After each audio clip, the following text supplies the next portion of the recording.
तो हेलो मेरे प्यारे बच्चों, कैसे हैं आप सभी। मैं हूं आपका friend and physics mentor Krishna Tiwari.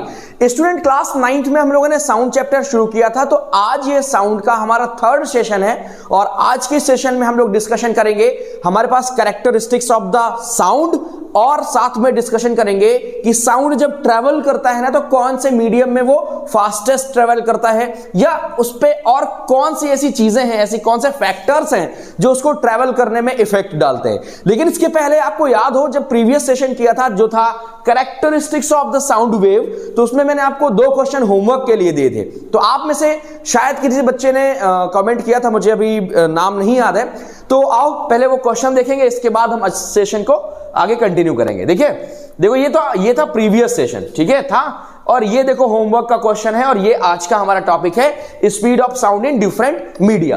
तो होमवर्क में दिया गया था frequency of turning fork producing sound wave in इतने हर्ट्ज, फ्रीक्वेंसी दिया हुआ है, ठीक है। कहता है and wavelength of sound wave is 1.2, wavelength दिया हुआ है। कहता है how for does the sound travel in air in 2.5 second, ठीक है। तो टाइम दिया है, वेवलेंथ दिया हुआ है कि इतनी है और हमें क्या निकालना है, डिस्टेंस निकालना है। तो हम पहले स्पीड निकाल लें, क्या निकाल लें, स्पीड निकाल लें। Speed is equal to distance upon में टाइम, तो distance is equal to speed into में टाइम। तो इसके लिए हमने एक रिलेशनशिप पढ़ा था, देखो जरा पीछे आ जाओ, एक रिलेशनशिप आपको पढ़ाया गया था। देखो कौन सा रिलेशनशिप था, यहां पर एक रिलेशनशिप आपको पढ़ाया गया था। देखो ये था हमारे पास C इज इक्वल टू क्या था हमारे पास, F लैम्डा, ठीक है।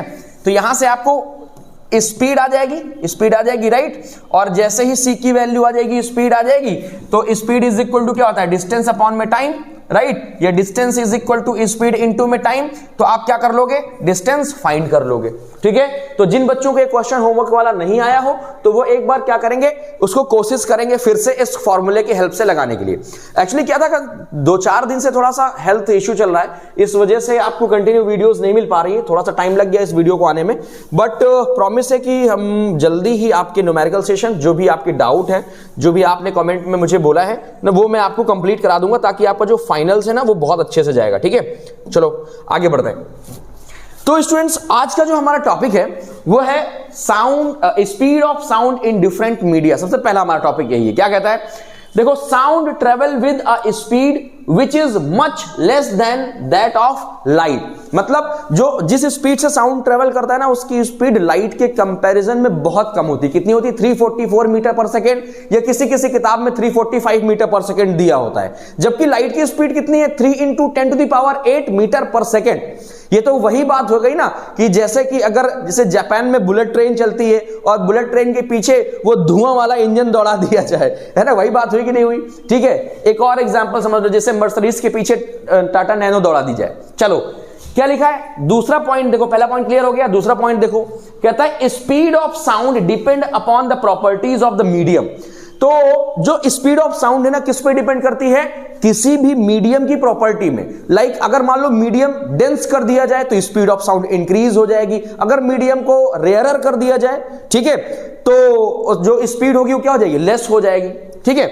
दूसरी जो स्पीड ऑफ साउंड ना किस पे डिपेंड करती है, टेम्परेचर पे डिपेंड करती है। कैसे डिपेंड करती है, अच्छा कभी आपने गौर किया है कि बहुत ठंडी है, कोहरा है, तो आपको ना साउंड जो ट्रेवल करने की जो डिस्टेंस है या इंटेंसिटी ऑफ साउंड है वो क्या फील होती है, लो फील होती है। पता है क्यों, क्योंकि भाई आपको फ्रॉस्ट दिख रहा है, अब क्या है कि जैसे हम कोई चीज प्रोड्यूस कर रहे हैं, वाइब्रेशन प्रोड्यूस कर रहे हैं, तो पार्टिकल मूव नहीं कर पा रहे हैं, तो मूव नहीं कर पाते तो कम डिस्टेंस तक ही आवाज आपकी रह जाती है। खूब गर्मियों हो, चिलचिलाती हुई धूप निकली हो, सब कुछ खुला मौसम हो, फिर आप चिल्लाओ तो आपकी आवाज उस ठंडी वाले मौसम के कंपैरिजन में ज्यादा दूर तक ट्रेवल करेगी और इंटेंसिटी भी उसकी क्या होगी, हाई होगी, ठीक है। ये आप आजमा भी सकते हो, हालांकि अभी कोहरा तो कम हो गया, लेकिन फिर अगली बार देख लेना। फिलहाल तो किस पे डिपेंड करती है, टेम्परेचर पे डिपेंड करती है, ठीक है, ओके।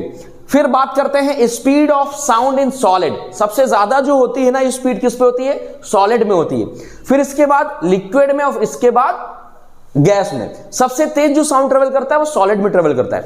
जैसे मान लो कोई रेल है और रेल में अगर आपने ऐसे कान रख के देखो तो अगर ट्रेन निकल गई है 2-4-5 किलोमीटर तब भी आपको उस रेल में पटरी में उसकी आवाज आपको सुनाई देगी, क्योंकि सॉलिड है ना वो रेल, जो आयरन की होती है पटरियां, रेल सुनी को तो बोलते हैं, वो सॉलिड है। तो सॉलिड में वॉइस कितनी ट्रैवल कर रही है, बात समझ में आ रही? ऐसा क्यों हो गया जरा देखो, क्योंकि सॉलिड के ना मॉलिक्यूल्स पास पास में होते हैं, तो जो वाइब्रेशन होते हैं उनको ट्रैवल करने में टाइम नहीं लगता, या इजीली वाइब्रेट कर सकते हैं, या अपनी जो एनर्जी है वो ट्रांसफर कर सकते हैं। Sound is a form of energy, right.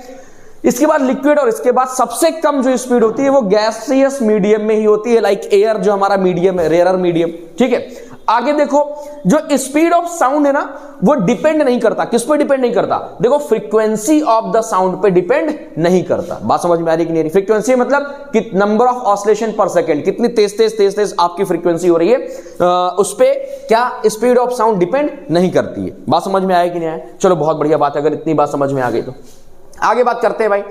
अगला जो टॉपिक है हमारा वो है कैरेक्टरिस्टिक्स ऑफ द साउंड। अभी हमने क्या पढ़ा था? Characteristics of the sound wave, right. अब पढ़ने जा रहे हैं जो मैं साउंड प्रोड्यूस कर रहा हूं, जो मेरी आवाज आप तक आ रही है, ठीक है, तो उसमें कौन कौन से कैरेक्टर्स होते हैं, या कैसे ऐसे कौन से फैक्टर हैं जो डिपेंड करते हैं। तो सबसे पहली चीज कौन सी है? पिच। सबसे पहली चीज कौन सी है? पिच। तो पिच का नाम सुनते हुए आपको याद आ रहा होगा, आपकी क्रिकेट पिच है ना, फुटबॉल पिच है ना, मैं उस पिच की बात नहीं कर रहा हूं। देखो क्या होता है पिच? पिच कहता है the quality of sound, the quality of sound that determine its shrillness. Shrillness का मतलब तीखी आवाज होती है ना, किसी किसी कानों में डायरेक्ट चुभती है ना। And it's govern by the rate of vibration that produce it. Rate of vibration का मतलब, रेट ऑफ वाइब्रेशन मतलब फ्रीक्वेंसी, ठीक है। इसका मतलब जो पिच है किस पे डिपेंड कर गई? फ्रीक्वेंसी पे डिपेंड कर गई। देखो ये मैंने अलग से लिख रखा हुआ है, ठीक है। कहता है pitch is how we can distinguish a correct note from a flat और grave note. Flat and grave note क्या होते हैं? फ्लैट एंड ग्रेव नोट्स मतलब नोट्स क्या होते हैं पहले समझो। साउंड नोट क्या होते हैं? साउंड नोट होते हैं जो एनर्जी बंडल्स जो आप निकाल रहे हैं, जो प्रोड्यूस कर रहे हैं, राइट ना। तो फ्लैट मतलब जो नॉर्मल साउंड है, और ग्रेव साउंड मतलब भारी या हैवी जो वॉइस होती है उसको ग्रेव साउंड कहा जाता है, ठीक है। देखो जैसे अगर मान लो कोई भी वॉइस श्रिल नहीं होगी ना तो उसकी फ्रीक्वेंसी कम होगी, है ना, वो कुछ इस तरह से ट्रेवल करेगी, कुछ इस तरह से। बात समझ में आ रही कि नहीं आ रही? लेकिन अगर श्रिल है, साउंड क्या है? श्रिल है, कोई तीखा बोलता है, कानों में डायरेक्ट चुभती है, तो उसकी ना फ्रीक्वेंसी बहुत तेज होगी, वो कुछ इस तरह से वो आपको वेव फॉर्म जो दिखेगा वो कुछ इस तरह से दिखेगा। तो ये था सॉफ्ट के लिए, या मैं कह सकता हूं कुछ कह सकते हैं ना कि बहुत जो जेंटल बोलते हैं, और ये होता है श्रिल के लिए, श्रिल साउंड, ठीक है। क्या इतनी बात समझ में आ गई कि नहीं आ गई? पिच क्लियर हो गया कि नहीं हो गया? पिच क्या है?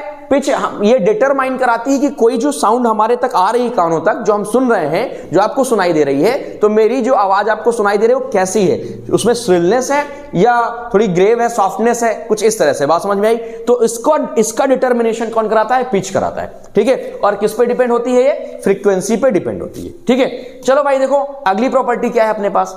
अगली प्रॉपर्टी है लाउडनेस। क्या होता है लाउडनेस? आप कहोगे सर लाउडनेस जितनी तेज चिल्लाओ या जितने धीरे चिल्लाओ, ठीक है, बिल्कुल सही बात है। आपने तेज चिल्लाया तो आपके साउंड का एम्पलीट्यूड हाई हो गया, आप धीरे धीरे बोल रहे हो तो साउंड का एम्पलीट्यूड लो हो गया। फॉर एग्जाम्पल कहता है the degree of the sensation, degree of the sensation of sound produce. भाई कहीं से मान लो जो साउंड प्रोड्यूस हो रहा है तो हमारी जो ईयर्स में जो सेंसेशन आ रहा है, तेज आ रहा है कि धीमा आ रहा है, ठीक है, हम इसको डिटरमाइन करते हैं लाउडनेस से। धीरे आ रहा है बोलेंगे बड़ा प्यारा धीरे धीरे बोल रहा है, तेज आ रहा है तो बोलेंगे बड़ा लाउड साउंड है ना, बहुत परेशान कर रहा है, राइट। चलो ठीक है। कहता है loudness is determined by the intensity और amount of energy present in sound wave. मैं धीरे धीरे बोलूंगा तो एनर्जी कम उस साउंड में प्रोड्यूस होगी, एनर्जी कम होगी ना उस समय साउंड में, और अगर तेज बोलूंगा एम्पलीट्यूड हाई हो गया तो एनर्जी ज्यादा लगेगी, ज्यादा उस साउंड वेव में एनर्जी ज्यादा होगी, राइट। तो वो चीज इसमें कह रहा है एंड एक्सप्रेस्ड इन डेसिबल। मतलब इसकी जो यूनिट होती है इसकी लाउडनेस की, अगर कोई पूछे आपसे कि एसआई यूनिट क्या है, यूनिट क्या है, तो डेसिबल से डिनोट किया जाता है। डी और कैपिटल बी इसका सिंबल होता है, ठीक है, क्या इतनी बात समझ में आएगी? नहीं, ये किस पे डिपेंड करती है? Determined by the amplitude. Amplitude ज्यादा है मतलब लाउडनेस ज्यादा है, एम्पलीट्यूड कम है मतलब लाउडनेस कम है। थोड़ी बहुत समझ में आई बात? एक बार फिर से देख लो। कहता है degree of sensation of sound produced by the ears, मतलब कि जो साउंड प्रोड्यूस हुआ हम उस वो बाइफरकेट कर सकते हैं कि वो साउंड तेज है कि धीमा है, राइट? अपने जो हमारे सेंसेशन होगा तो उसको बोलते हैं लाउडनेस। ओके, किससे डिटरमाइन किया जाता है? इंटेंसिटी। इंटेंसिटी मतलब कितनी तेज आवाज है, कितनी धीरे आवाज है, या तो कह सकते हैं अमाउंट ऑफ एनर्जी। आपको मैंने बताया अगर धीरे बोलोगे एनर्जी कम आपकी वेस्ट होगी, है ना, कम थकोगे। और मैं तेज तेज चिल्ला रहा हूं तो मेरे को ना थकान ज्यादा लग रही है क्योंकि एनर्जी ज्यादा प्रोड्यूस हो रही है। ठीक है, क्लियर बात? Present in sound wave and express in decibel. चलो ठीक है, होपफुली क्लियर हो गया होगा आपको। जैसे फॉर एग्जांपल मैं आपको एक ग्राफ बना के देता हूं इसका। जैसे मान लो कहता है कि लाउड साउंड है ना, तो उसकी ना कुछ इस तरह से एम्पलीट्यूड बन रहे होंगे। कोई कहता है कि भाई साउंड सॉफ्ट है, कम है, धीमा है, तो उसके ना जो एम्पलीट्यूड बन रहे होंगे कैसे बन रहे होंगे? कुछ इस तरह से बन रहे होंगे। क्लियर है बात कि नहीं क्लियर? देन ये देखो क्लियर है, ग्राफ से भी आपको क्लियर है। इसका देखो एम्पलीट्यूड कितना ज्यादा है एम्पलीट्यूड, और इसका जरा एम्पलीट्यूड देख लीजिए कितना छुटकू सा है ना, इत्तू सा है एम्पलीट्यूड, है कि नहीं? तो ये है, देखो आपको क्लियर हो गया। ठीक है, चलो भाई, लास्ट जो प्रॉपर्टी आती है वो आती है quality. Yes, quality of course बहुत मैटर करती है। आप गिटार खरीदने जाते हो, तबला खरीदने जाते हो, तो गिटार या तबला या बांसुरी जो भी टिम्बर से बनती है, मैं कह सकता हूं कि एक तरह से टिम्बर पे डिपेंड करती है कोई भी जो वाइब्रेटिंग ऑब्जेक्ट है। अब जैसे गले में कौन सी लकड़ी लगी है? गले में तो कोई लकड़ी नहीं लगी, वोकल कॉर्ड होता है जो वाइब्रेट हो रहा होता है, राइट? पहले जरा समझो। कहता है the quality of sound that enable the ear to distinguish between sound which is the same pitch and loudness. Quality is also known as timbre. ठीक है, जैसे मान लो साउंड प्रोड्यूस हो रहा है किसी चीज से, तो हम ये डिटरमाइन कर सकें जिसका क्या, देखो सेम, इसमें देखिए सेम पिच के साउंड हो, सेम पिच के साउंड प्रोड्यूस हो रहा है, तो उसमें एक होता है जिसमें कि आवाज आपको अच्छी लगेगी और एक की आवाज थोड़ी कम अच्छी लगेगी। फॉर एग्जाम्पल, जैसे एक फोन लो, आप एक चाइना फोन बजा दो और एक अच्छा कंपनी का फोन बजा दो, सेम वॉइस से, सेम लाउडनेस से, सेम पिच हो, तो आप क्या देखोगे? जो चाइना वाले की आवाज है वो फटने लगती है। क्वालिटी ये होता है क्वालिटी। बात समझ में आ रही कि नहीं आ रही? फॉर एग्जाम्पल, आप गिटार लेने जाते हो, मैंने अभी आपको बताया, तो गिटार लेने जाते हो तो गिटार 2000 का भी है और गिटार 20,000 का भी है। क्यों भाई? बात समझ में आ रही कि नहीं आ रही? कोई तबला सेट खरीदने जाते हो तो तबला कोई आपको 5,000 का मिलता है, कोई 15,000 का मिलता है। क्या ये डिपेंड करता है कि भाई जो मटेरियल दे रहा हो, जिससे साउंड प्रोड्यूस हो रहा है, उसकी क्वालिटी क्या है। सो ये जो क्वालिटी है बहुत इंपॉर्टेंट पॉइंट माना जाता है साउंड को प्रोड्यूस करने के लिए। बात समझ में आ रही कि नहीं आ रही? ओके, तो that's all for today. Hopefully आपको वीडियो पसंद आया होगा। मिलते हैं हम कल या परसों में अपने सेकेंड चैप्टर जिसका नाम है force and loss of motion, one shot revision के साथ। तो आज के लिए इतना ही। हंसते मुस्कुराते और खिलखिलाते रहिए। Bye bye, tata and take care.